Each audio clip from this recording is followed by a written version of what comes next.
Line's good. Never on! Whoa. Hard! Hardly. Come on, Brent. Line's good. Got real close. The hair high, right? Try and hit 2/3. Have they saved it for her? Yes, they have.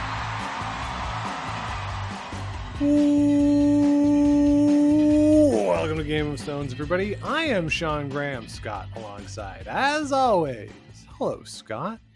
Sean, I'm sitting in my recording studio here, and the cold air is blowing from my air conditioner right on my head, and I was thinking I should order a Game of Stones hoodie to help keep me warm. Yeah, hoodie or a toque. Yeah, maybe both. Yeah, Wear them at the same time.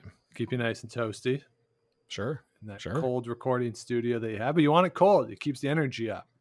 Exactly. That's why I got it cold and just trying to, let's go. Let's go. Do I'm it. excited for this. Yeah. So we are here coming back our last week here where we're going to be ranking players in a given decade. We have made it to the 2010s. Before we start, though, I do want to note that the Paralympic Games are going on over in Tokyo. They tend to not get the same level of attention from the general public as the Olympics, but there are some remarkable stories. I read this week about the goalball team, the Canadian goalball team. I was unfamiliar with goalball. I could not tell you the rules of goalball, but it seems to be a very challenging sport where you are laying down with a blindfold on and there's a ball that the other team rolls and you have to try to stop it. And there's a bell in the ball. And the Canadian team has been together. They're partners. They've been together for over a decade, have won world championships, but have not been able to break through at the Paralympics. So a remarkable story. And these are the sort of things that you can find at the Paralympic Games. So I would encourage everybody to pay attention to the Paralympics. There's some phenomenal athletes and some terrific stories over there in Tokyo. So don't let that one get lost in the shuffle. Cool. That sounds really fun. I'll check that out. Yeah. So coverage on CBC, they're streaming everything, the most extensive coverage of the Paralympics ever. So we're looking forward to that. And on a similar note, I did notice that the Canadian wheelchair curling team was practicing over the weekend out in Edmonton as they get ready for the 2022 Paralympics over in Beijing as they try to redeem themselves after a very controversial situation back in 2018, which we will talk about as the Paralympics approach. So everything's starting to come together here, Scott. Yeah, it's great. They say it's the dog days of summer, but got more than usual thanks to the Paralympics. Absolutely. On our sports calendars. Yeah. So as I said, we are here to do the 2010s, our final edition of ranking players by decade. 2010s, this is a loaded decade. We had a lot of trouble trying to come up with 10, which is why we didn't. We've fudged this a little bit. You'll see how when we get there. But Scott, how hard was this to try to think of a top 10 for the decade? And who are some of the people who might not be here, who you might expect, given how we focus so much on things like the Olympics in doing earlier versions of these rankings? Well, yeah, Sean, it was so hard because we're looking for the entire decade. And last week we talked about, some dynasties that were maybe good for half a decade. But when we're talking about the 2010s here, we see a team like Anna Hasselborg sort of break through in that 2017, 2018 timeframe. Doesn't really give them a lot for the decade. I think we're going to talk about them anyway, but somebody like the Korean women, Team Kim, really high peak, but only for a year or two. We have Eve Muirhead here as a honorable mention. She does have the longevity, but maybe not the peak. So it's really tough this decade. With the Olympics, we see the quadrennial really come into focus in the 2010s. Before that, teams are sticking together for as long as they can, trying to make a run not only at the Olympics but at the World Championships too. Whereas since 2010, it's really been a 4-year cycle that everybody's focused on. So when that happens, it's harder to give to find a team that's good for the whole decade or a player that's really great for the whole decade. Yeah, absolutely. And that's the challenge here, but we have hit that challenge head on. So Scott, let's start here with our honorable mention. This is one way we have fudged it. I put out a tweet before the 2021 Women's World Curling Champion saying that the field included an Olympic medalist, a past world champion, a member of the Order of the British Empire, and an honorary doctorate. And that was just Eve Muirhead. And she is our honorable mention for all of those reasons. Really great over the course of the decade, a staple as Team GB. She's had some injury problems over the last few years, missed a couple world championships, but she is a world champion in a decade where women's world champions were hard to come by unless you had a certain flag on your back. And making the Olympics, having good runs at the Olympics, not getting to where she wants to be, of course, as a gold medalist at the Olympics, but a really remarkable player and has had a long sustained run for someone who is not very old. Yeah. And I think, we saw her come to that success earlier in the decade with her team that, she got very comfortable with. And then after the 2018 Olympics, and even a little bit before that, had to shift and adapt to a new team. So she's been consistently great, but having the revolving door as teammates has hurt her, I would say, performance wise, right? You got to get used to a new team. It's not always easy to just come in and play. So yeah, for just off the list, it was a tough leave, to be honest. We have a lot of great names on this list. So wanted to make sure that we at least mentioned Eve Muirhead. Absolutely. So let's get into the list proper. Last week I did the even numbers, I think. You did the odd. Maybe that's wrong. But this week, Scott, you're going to do the evens. I'm going to do the odds. So that means you're up first. Who is in the number 10 position? We talked last week, Sean, about the Olympics being really important. We're going to go with Brad Jacobs' team here as the Olympics winner in 2014. They sort of burst on the scene here in Canada in 2011, 2012. And then EJ sort of fixed his delivery. They brought in Ryan Fry and won the Brier in 2013. Followed that up by winning the Canadian trials that winter, leading into the 2014 games, winning that gold medal. After that, they don't have the success of winning at the Brier, but I believe they made the playoffs for the next 5 years in a row. Always up there near the top of the table. Just a really consistently good team and really strong on the tour as well. This is the decade we really see the Grand Slams taking off. Yep. After they're sort of rescued by Sportsnet. So we'll be talking a little bit about that. They have 7 Grand Slam victories under their belts overall. So just a really consistently good team. They had that peak at the Olympics, which is sort of a really great place to peak. Yeah, I'd say so. And just like have been struggling to get back to that peak since, but even so, still a very, very strong team. Yeah, absolutely. They had that remarkable run from Brier to trials, as you said, to the Olympics, and just dominant over that stretch. Like they were remarkably consistent during that period. Very hard to beat. They had the high hard weight, great sweeping at the front end. The addition of Fry, when they brought Fry into that team and they were able to put EJ back in the second position, that's where it clicked. EJ could be a great third, I think, but having Fry there, who'd done it before at a high level, he seemed to be that secret sauce that they needed, the three of them, to get to that next level.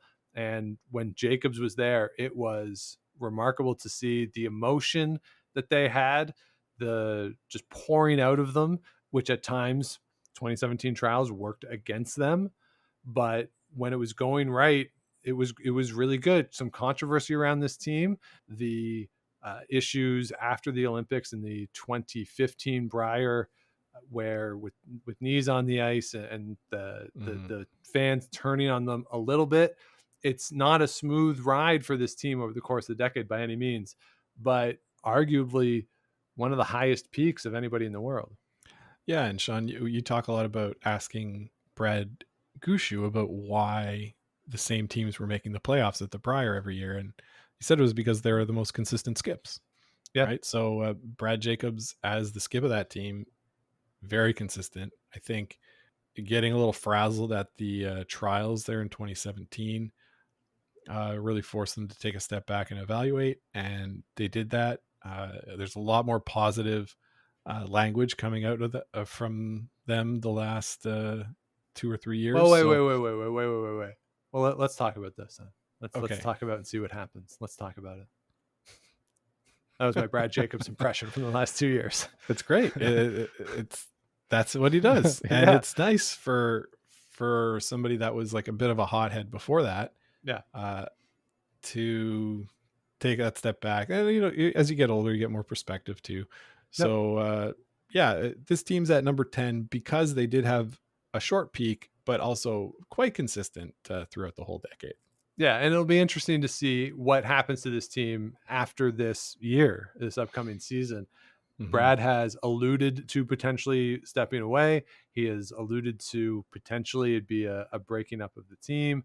It feels like the Kennedy edition was for a quad, and whether or not that would sustain seems unlikely from afar. But this is a team that going into a new decade here will be very interesting to see what happens to the four of them. Yeah. And if they decide that's it, they've had a great career. Yes, they certainly have. So let's move on to somebody else who has had a great career. Yes. And another team that really is on this list for what they did in one half of the decade. But this is the latter half of the decade, Scott. I want to talk about Brad Gushu and the team that he currently plays with, the Nichols, Gallant, and Walker foursome. Once this team comes together, Nichols comes back to Newfoundland after having played in Manitoba. That's when it all starts to come together for Brad Gushu. He had won, as we talked about last week, the 2006 Olympics, but hadn't had the level of success at the Brier that he wanted. And for a long time, he said, I'm the only player in the country who would rather win the Brier than win the Olympic gold medal. Because, well, he had already done it. He starts to get those results later in the decade, loses the 2006 final in Ottawa to Kevin Koe, comes back, beats Kevin Koe in that final in 2017, a game that's really hard to forget for how emotional it was, the sound that crowd makes. We forget, too, that there was a power outage during that game, which just built everything up even more, and then comes back and wins the Brier again in 2020. In Kingston, he went back-to-back in the Brier. He wins again in 2018 as Team Canada, world champion in 2017, a silver medal, losing the final in 2018 in that Vegas World Championship. Just this is the Brad Gushu. When people talk about how it takes time to learn how to skip at a high level to find success, Brad Gushu is the template of that. Somebody who all the talent in the world, won World Junior Championships. It just took a lot of time and a lot of tinkering to be able to find that sustained success at the next level. But he has found it, and the team that he is with has found it. And out of all the teams that are currently on tour, I don't know how many are going to stay together. I'm very pessimistic that any will stay together. This is the one that I would not blink at if they said, yeah, well, we'll stay together. We like playing together. Yeah. I think you're right, though. It's like hard to see a lot of the top teams staying together, but this is an easy team to root for, right? Yeah. They're all pretty likable, great players. Brad himself is very, very likable, good with the media. Sean, we had him 8th on our list in the 2000s, and we have him at 9th in the 2010s. Yep. Even though the 2010s include 3 world championships, right? Yeah, that's how good this decade is. Three Briers. That's how good this decade is. It's very good. That said, the Olympic success in 2006, he hasn't done as well at the trials since then. No, wasn't even at we'll the s- trials in 2013. No, yeah, that's pretty insane, right? Yeah, didn't get through the pre-trials. He has won 10 slams, but 2 of them were Elite 10, so So doesn't whatever. count. Doesn't count. Yeah, but just like the consistency through the decade is still there with him representing Newfoundland every Brier where he wasn't Team Canada. Absolutely. So Scott, let's move on to another player who has emerged on the scene lately for the number 8 position. Yeah, so I mentioned Anna Hasselberg at the beginning there. She's at number 8 because the success has come in, say, the last 4 years or so. 4 world championship appearances in 17, 18, 19, 21. I guess 20 was canceled. 5 Euros starting in 2014 and then 16, 17, 18, 19. They won Olympic gold in 2018, and Olympic gold is what people are trying to do. Yep. So there you go. 2 silvers in the world championships in 18 and 19, gold in the Euros 18 and 19, and silver in 16 and 17. Also of note, 2019 world mixed doubles champion. We'll be talking about mixed doubles a little bit on this list as well. So Anna Hasselberg, great player, graduated from the junior level in 2010. It took her a while to be able to get out of Sweden even. Well, I mean, you got Annette Nordberg just hanging out. You got Annette Nordberg, you got Elizabeth Gustafsson sort of takes the reign with Maria Pritz at third. Yeah. Or Maria Pritz throwing the 4 stones rather. Wasn't Sigfridsson part of this too at this time? Cecilia Ostlund was there for a couple of years. So there's, a little bit of a logjam in Swedish curling in between the dynasties, but Hasselberg has emerged on the other side of that as the clear dominant team. Yeah. From Sweden. So also 5 Grand Slams, 1 in 2008 or 18 and 19. She won 2 in a row and then had to, in 18, won 2 and then had to go play the Euros, play in the Olympics and win play in the Euros and win the Olympics, and then comes back the next year, wins a couple more, like no big deal. So that's the reason they're so low is just because it's more recent. Yeah. I remember they put out a statement at the start of the slam that they weren't playing, and they said, "Oh, we wish we could be there. Good luck to everybody." And I tweeted something along the lines of, "This is the nicest way ever of saying you're lucky we're not there." Yeah, because we would have won this. Just a very, very great run. Yeah, all they need at this point is that world championship, and they'll have everything checked off. Yeah, and then they can retire. And then there'll be another great Swedish team that emerges. Sure. Yeah. So moving up 1 spot, Scott, we're going to stay in Europe, and we're going to go to Thomas Ulsrud in the number 7 position. Talked about him a little last week, losing that Olympic final to Kevin Martin in 2010. They also have their only world championship in 2014 in Beijing. Some great results of the Europeans winning in 2010 and 11, but then lost the Euro final in 12, 13, 14, and 16. So that's not what you want, but hey, you got to get to the final. To lose it, you got to get there. So getting there is not hard, or not easy, excuse me. So that is a great run of success at the Euros in the decade. Did participate at the Olympic Games in 2010, obviously winning that silver medal, but was also there in 14 and 18. Didn't find the same level of success. Didn't have much success on the Grand Slam circuit either. Has never won a Grand Slam, Thomas Ulsrud. But in addition to the on-ice success, which, as I said, includes a world championship and Olympic silver medal, I think the growing the game side of this team is something that we have to consider, that the pants and the pants dance and the amount of attention that brought into the sport, the fun that it brought to the sport, to an environment that oftentimes to outsiders can seem kind of staid and boring. They brought excitement. They brought personality to it. And in Vancouver, certainly, and then again in Sochi, they were the talk of curling early on because of what they were wearing and the fun that they were having. at these events. So I think that counts for something, and that's why we have them in number 7 position. Yeah, and sort of if you think about them versus Hasselberg, yes, Hasselberg has the gold medal, but a shorter period of time. Ulsrud, very good over a long period of time. Yeah. Sean, at the 2010 Olympics, you mentioned I attended those, and people were literally chanting, "We like your pants. We like your pants." Like it was easily the craze of the Olympics. Oh yeah. Seeing this Norwegian team. And then on top of that, they were playing really well, right? Yeah. So you got to see them on TV because they were playing well and they were winning games. Just a real splash. And as a hat tip to some of the female friends I have that listen to the show, I know that Thomas Ulsrud is some of their favorites, as he has adorned their walls, part of the Men of Curling calendar. I believe it was the cover one year. I think so. Yeah. Yeah. It's he sells. That's right. Yeah. All right, Scott, who is next? Next up, Sean, we've got Kevin Koe.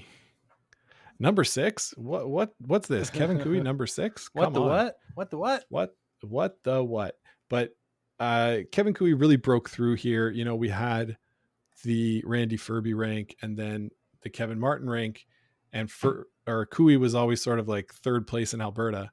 And then in 2010, with Martin off at the Olympics, he was able to break through at the Brier, win the World Championship that year. Also won Briers in 2014, 2016, and 2019, winning the World Championship in 2016 as well. A silver in 2019. Just very dominant throughout the entire decade. Lots of different teammates throughout the decade. Mm-hmm. It's sort of the quadrennial pattern that I talked about at the beginning. Made it to the Olympics in 2018, unable to come home with a medal.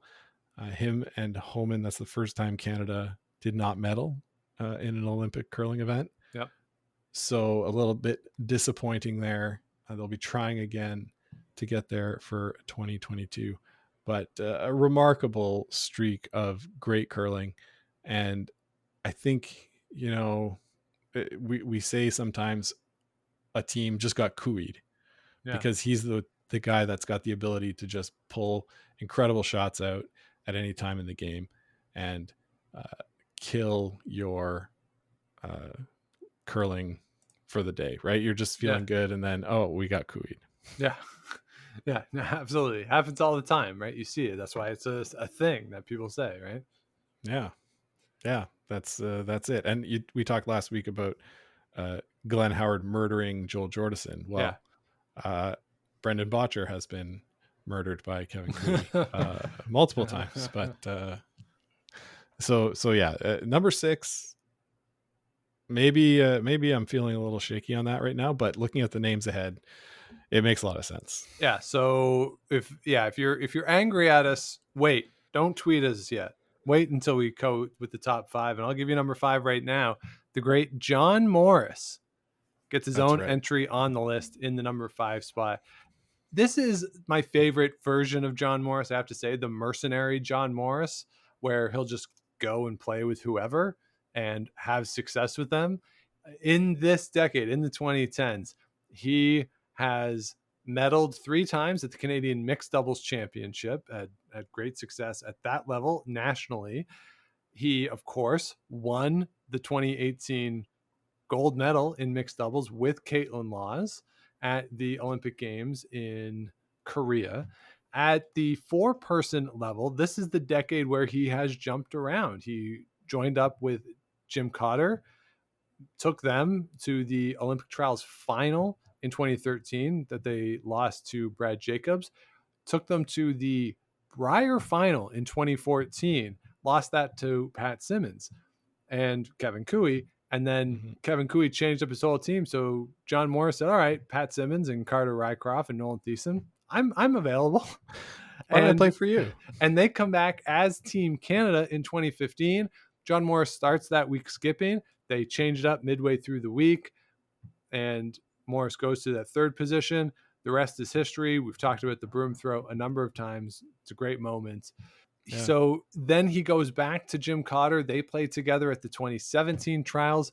Scott, he even took the team to a Grand Slam victory in 2016. Jim Cotter won the Elite 10. Okay, it's the Elite 10. It still is a Grand Slam victory. And then he goes in and he has more success at the mixed doubles level after 2018. Then he joins up with Koe again. Again, this is very much a mercenary run to the 2021 Olympic trials that we'll see later this year. But this version of John Morris, just I'll play with whoever for however long I want to, and then I'll bounce around. But wherever I am, we're going to be good, is my favorite version of John Morris. And he has had a great decade after the Martin team went its separate ways. He has continued to have success, sustained success, despite not having a consistent team over the course of the past 10 years.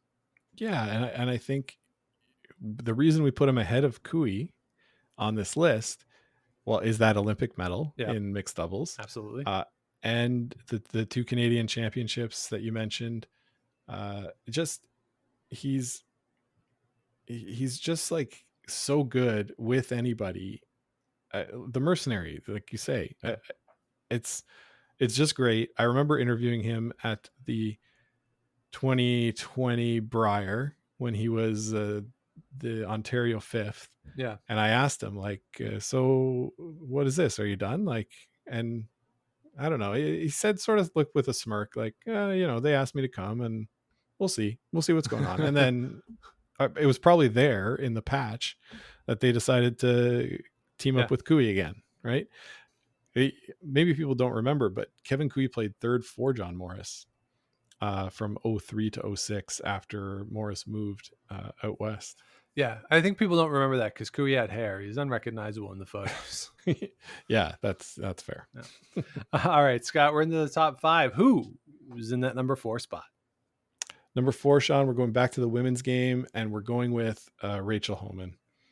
Rachel Homan in this decade, maybe the most dominant female curler. We'll see who's left on the list, but in Canada, just great. Hearts appearances in 11, 13, 14, 15, 17, 19, 20, and 21.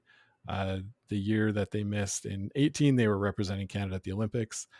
And in 2016, there was like a crazy loss in the Ontario final. Yeah. But getting there, very, very, very great play from this team. High level of consistency.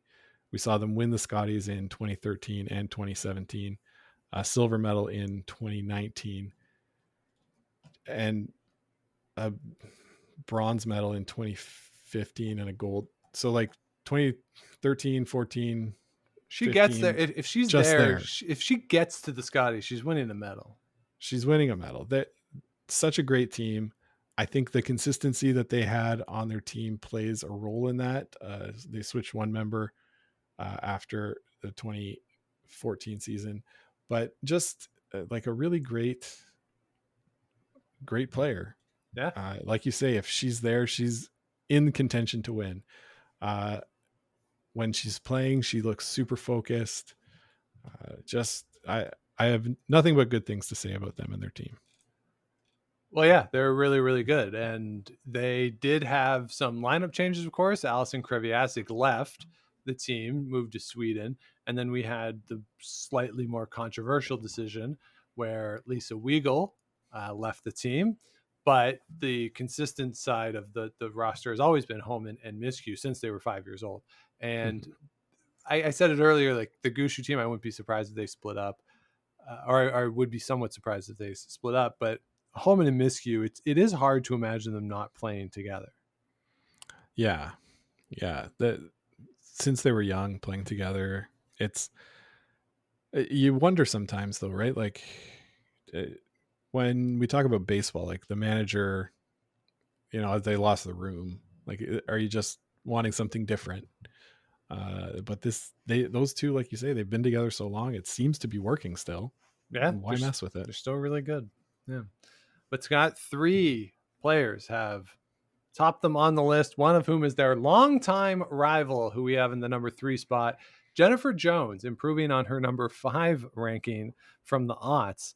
We now have her up at number 3 in the decade. If you want to count the 2010 Scotties Championship as part of this decade, sure, why not? She also won in 2015 and in 2018. You can make a case about the 2018 one that the field was slightly compromised, and it was the first year of the new format. Whatever, she won it, and then she went on, of course, to win the World Championship in 2018 as well. Got a silver medal at the 2015 Worlds after she won the Scotties in Moose Jaw that year. But really what cements her and the team in this number 3 position is another dominant performance at the Olympic Games in Sochi. It's really quite remarkable to think of how the 4-person teams in 2018 did for Canada at the Olympic Games, and the hand-wringing that was going on in 2018 of what's wrong with Canadian curling, where 4 years earlier, the 2 Canadian teams just ran through the field. And Jennifer Jones certainly did that on the women's side. Just a masterful performance in the women's Olympic curling event over in Sochi. It was a little nerve-wracking in the final, mostly because Caitlin Laws was struggling once we got later into that week as the pressure built, but they wouldn't have been there without her. And Jennifer Jones, this was the peak of her career in 2014, winning that gold medal. The mix of elation and relief when she finally won, when that game was over, it was fun to see. Again, another polarizing figure in the sport. There are people who don't like her. I've had the opportunity to be around her a little bit in media mixed zones, and she's always been very polite and very nice. But at the same time, you can see the game face of Jennifer Jones. And the game face of Jennifer Jones, I don't want to be on the receiving end of that. But that's why she's so good, because she has that intensity. She has that laser focus. And then when you see her with her kids or with Brent just hanging out back behind the curtain and everything, that's where you can see the humanity of Jennifer Jones, which doesn't always come through on television. And so I can understand why she might not have the greatest reaction from some fans, but it's that level of intensity that to me makes her so good and makes her worthwhile of being ranked so high once again. Yeah, and you know, we compare Jennifer Jones and Rachel Homan all the time, and like you say, the Olympic gold medal in 2014 is what sort of pushes Jones over the edge. Also, just having won 6 Scotties, but for the decade we're talking about it, it's that Olympic gold medal that's really the extra push there. Yeah, I mean, 2 Scotties for her compared to 3 for Homan, but she gets the Olympic gold, so that pushes it over the top. Exactly. Yeah.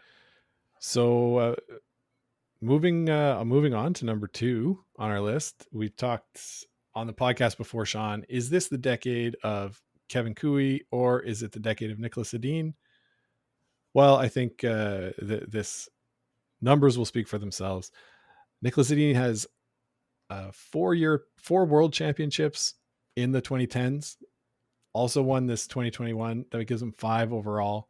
That's pretty insane. Also has 1 silver and 2 bronze at the World Championships in the 2010s.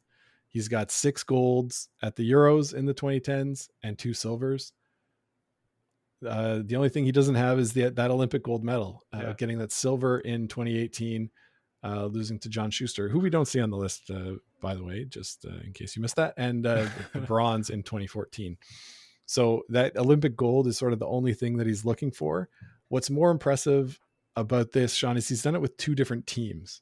Yeah. Not just, you know, one different player. He had a whole different lineup up till 2014 and swapped them out for the up and coming Ericsson team, and hasn't missed a beat, which I think is very, very, very impressive. Yeah, absolutely. He's really good, obviously, but it is that flexibility, the ability to play with different players seamlessly, come in, and give Oscar Eriksson a lot of credit on that too, being able to go to third, and in a situation where it's not quite the same as in Canada, where you can make the teams as you want. The federation has a little more say for a lot of the European teams. So good on Oscar Eriksson, good on the rest of the team to be able to come together to make it work. I think for Edin, he's one of these guys who oftentimes you see it all the time where the young guys come up and they have the high hard one. But he also pretty much from the start had the draw weight too and could make the soft ones when he needed to. And that's what gave him that sustained level of success. And yeah, if it wasn't for John Schuster pulling a 6 out of nowhere in Korea, you're looking at him as an Olympic champion too. And that's really all that's left for him. It's kind of interesting. It's the reverse Hasselberg, where Hasselberg needs the worlds and Nick Edin needs the gold. And so those two dominant teams coming out of Sweden just need one more thing to cap off the careers. There is some pushback to Nick Edin in Canada. People say that, well, he's not as good as the World Championships would have you believe because he always gets to go. Look at his record at the Grand Slams. I think his record at the Grand Slams is fine. Yeah. And it's fine. It's fine. It's not great, but it's fine.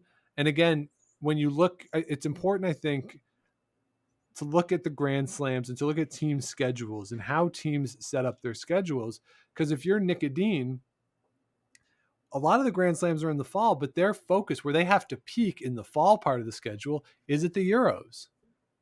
It's not at the Grand Slams. So the Canadian teams can build to a Grand Slam more so than some of the European teams can early in the season. And so it's important, I think, to recognize the structure of schedules and what teams are vying for. Sure, Nick Edin would love to go win every Grand Slam he plays in, but the realities of what their schedule has to be makes it so that they are, I would argue, slightly less competitive or in a position to be less competitive at some of those early season slams. Yeah, that's fair. And I mean, yeah, he gets to go to the World Championships every year, but he's medaled in every one that he's been to.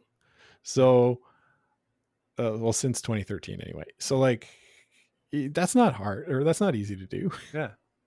No, yeah, it's not hard. You just do it. Show up. Yeah, well, it's not hard for him. Just shows up and does it. Yeah. But Sean, who else is it not hard for to just show up and win? Who's our number one? Swiss women. They just show up and win. Just show up and win. This is the decade of Swiss women. We could not decide between the Swiss women's teams. So we wanted to recognize that the decade of the 2010s is the decade of Swiss women's curling. What's somewhat interesting about this is throughout this whole process, or at least in the last 3 of 90s, aughts, and today, we've talked about how we've been prioritizing Olympic gold medals. Nick Edin doesn't have one. The Swiss women haven't won one either. They haven't won an Olympic medal at all, but they have dominated the World Championships starting in 2012. They have won 5 of 8 World Championships, winning 2012. It was Miriam Ott beating Margareta Sigfridsson. 2014, Binia Felcher beat Rachel Homan in the final.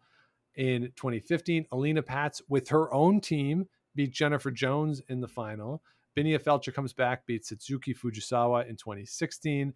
And then 2019, the Tirinzoni Elena Patz combo come together to beat Anna Hasselberg. And of course, they won again in 2021. So if you count 2021, you're looking at 6 of 9 World Championships being won by Swiss women's teams.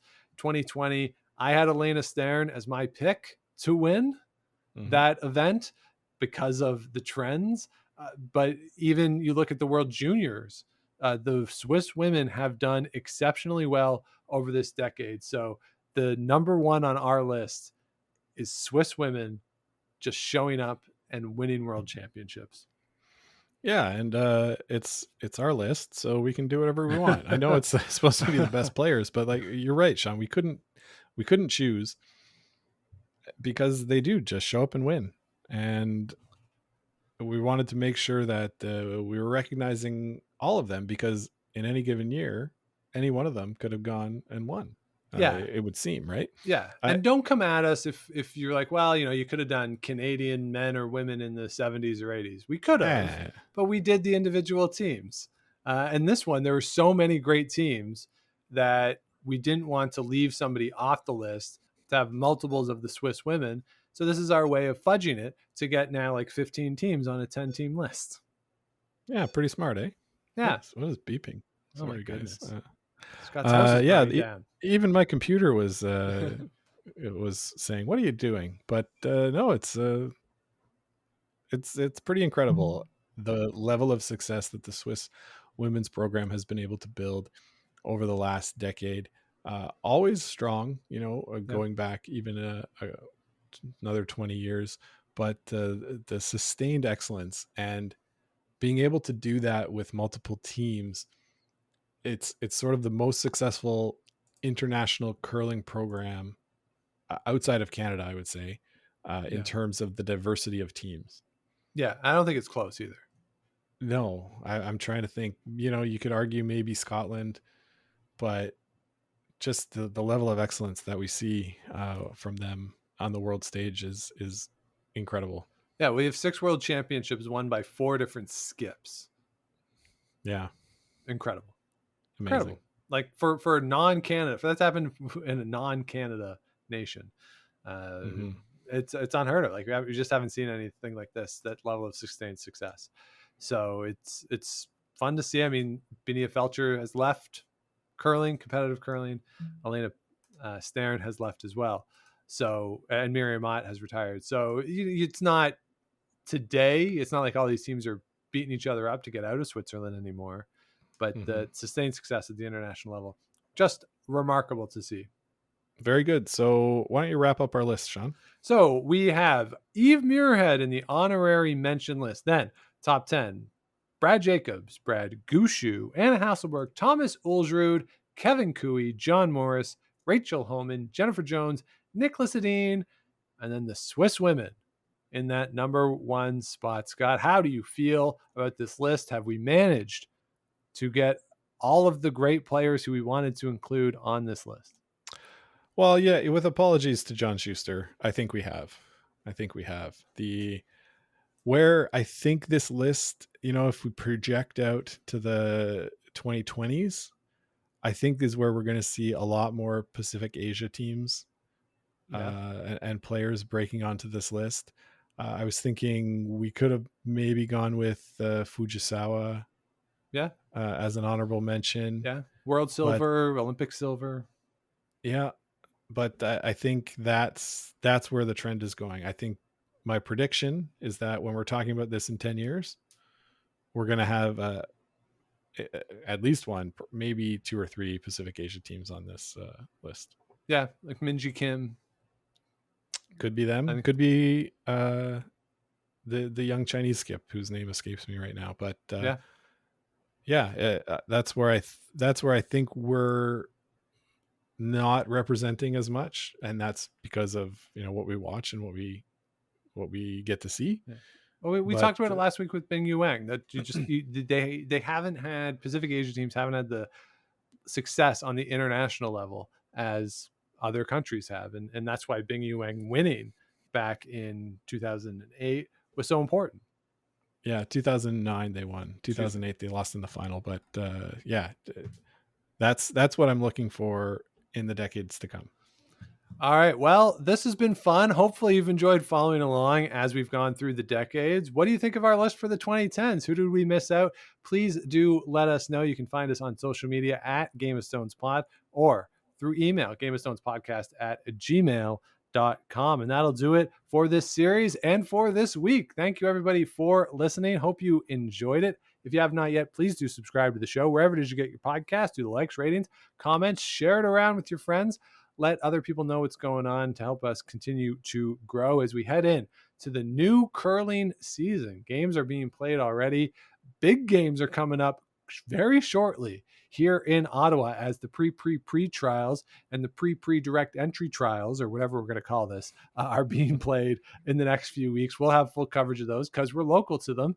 And as we head into the pre-trials, the trials, not only in Canada, but around the world, this is going to be a super fun season. So spread the word. We'll be following it all, talking about it here on the show. So please do subscribe so you can keep up with us, and do head on over to gameofstonespodcast@gmail.com. As Scott mentioned at the start, we do have the merch with toques, hoodies, t-shirts, all proceeds going to Food Banks Canada and the Sandra Schmirler Foundation. And we are matching those as we head into the long weekend here in Canada will be a time for us to check out those numbers and make that donation. So that's it. Scott, we did it. We made it through, what, 5 decades? Yeah. Look at us. Pretty good. Pretty good. So hope you enjoyed it, Scott. Oh, I had a lot of fun. And now we got to think of more ideas for next time. Well, we got games now. Now there's games to talk about.